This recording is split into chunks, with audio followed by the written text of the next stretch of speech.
Now, before I go any further, on behalf of the entire NTSB, I want to just express our sincere condolences to those who were not only affected by losing family members in this accident, but those that were also injured and those that are still missing. It is a tough day for Louisville, for Kentucky. It's a tough day as being a Kentuckian myself.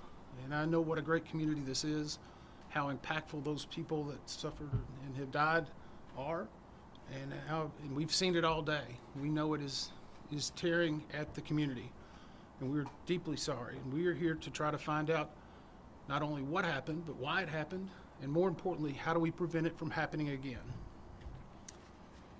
So here is some factual information we have at this time. And I'm going to read a few notes to make sure we have it exact. The airplane involved was a McDonnell Douglas II, which was then altered to be an MD-11F. The F stands for freighter. It is now handled by the Boeing Corporation. So whenever you hear that Boeing is a party, it is because of the merger with McDonnell Douglas many years ago. The plane was manufactured in 1991 with a tail number of November 259 UP. The plane was traveling from Louisville, Kentucky to Honolulu, Hawaii. There were 3 souls on board the plane. After being cleared for takeoff, a large plume of fire in the area of the left wing occurred during the takeoff roll. The plane lifted off and gained enough altitude to clear the fence at the end of runway 17R. Shortly after clearing that fence, it made impact with structures and the terrain off of the airport property. A post-impact fire ensued, which covers approximately almost a half of a mile. Now, we have viewed airport CCTV security coverage, which shows the left engine detaching from the wing during the takeoff roll.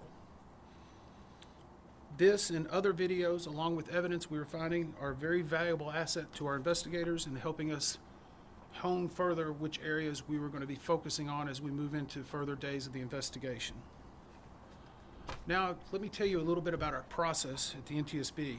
What we will do is analyze the facts, determine the probable cause of this accident, and then issue a report on those recommendations. Now, the investigator in charge of this is with me here.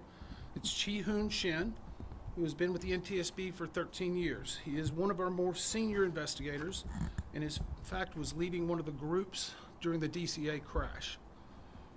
He has a number of other individuals with them. We have approximately 28 from our headquarters and other locations that are either on the ground or will be here before the end of the day. They're also being supported by dozens of individuals at our headquarters in Washington, D.C. and other field offices. As part of this investigation, we will be forming specific groups. And when we form a group, it will be a focus area led by an NTSB individual along with subject matter experts that are in that field that can provide expertise to help analyze the evidence. Our current groups that are being formed are operations. They will review the history of the accident flight and the crew members' duties for as many days before the crash that appear relevant.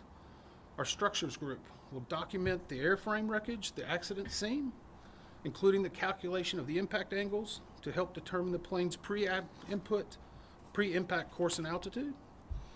We also have a power plants group. They will work on the examination of the engines and engine accessories. We have a systems group.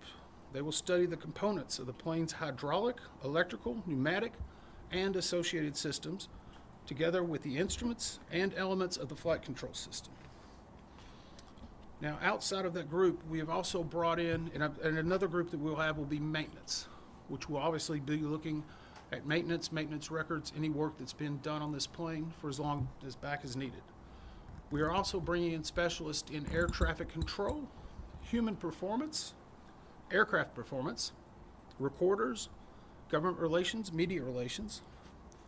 And in addition to our investigators, we have brought 5 of our transportation disaster assistance team. They will be dealing with the survivors, the families, and others under what we call a federally legislated accident from the 1996 Family Assistance Act. Thank you for watching. Subscribe below and download our NewsNation app right now on your phone, and you will get fact-based, unbiased news for all Americans.